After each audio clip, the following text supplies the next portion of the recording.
Steve Smith, head chef of the Burlington restaurant, cooking 2 dishes for you today. Pan-fried sea scallops, celeriac puree, truffle, apple and a little bit of smoked eel.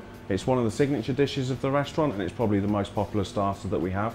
And the second dish is a textured veal dish where we're serving a little bit of sirloin, sweetbread, tongue, a little bit of shin, sweet corn and morel mushrooms. We buy all of our scallops from Orkney in Scotland and we get a delivery basically 3 days a week. These scallops here will be about 7 years old when we get them, so they're really nice, large, plump and they're really, really sweet. The scallops will take 2 minutes on each side. Seeing as these scallops are nice and plump, they will actually just take a minute in the oven. And then we're going to add a little bit of butter and we're going to add a little bit of lemon juice and then we'll use that liquid in the pan to glaze them. So I'm just going to baste the scallops and then these are about ready to serve. We're just going to season them. When I first started working as a chef, I was working in a restaurant called Gordleton Mill in Hampshire, which was at that time ran by a guy called Jean-Christophe Novelli. And I worked there for about 2-3 years before I went off to work in various restaurants. Worked for Marco for a while in London. I'm just going to place apple, which will help just give the scallops a little bit of texture so that when you eat the dish, everything isn't soft. I'm going to add a little bit of truffle to the top of the scallops.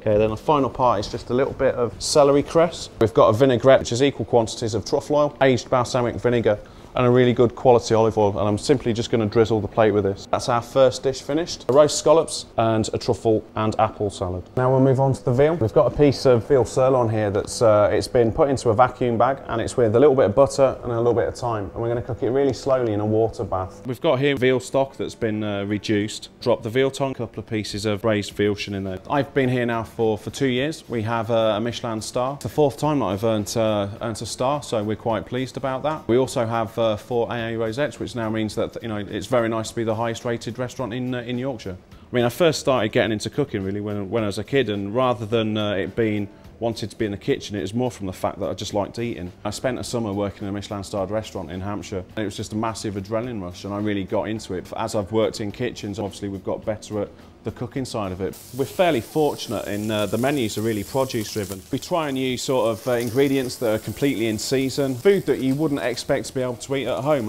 I've got 2 pans on here which I'm going to use to reheat the vegetables. Just going to drop a little bit of butter into the veal now, just a couple of sprigs of thyme. Got all of our vegetables there drained off and the meat's ready to go. First thing to go on the plate is a little bit of sweet corn puree and then just a little bit of mushroom puree. And I'm just going to put the meat on. So first on is a piece of shin, a couple of pieces of veal tongue, sweetbread, and then finally the sirloin. That's our completed dish. Textured veal with sweet corn, morels and Madeira sauce.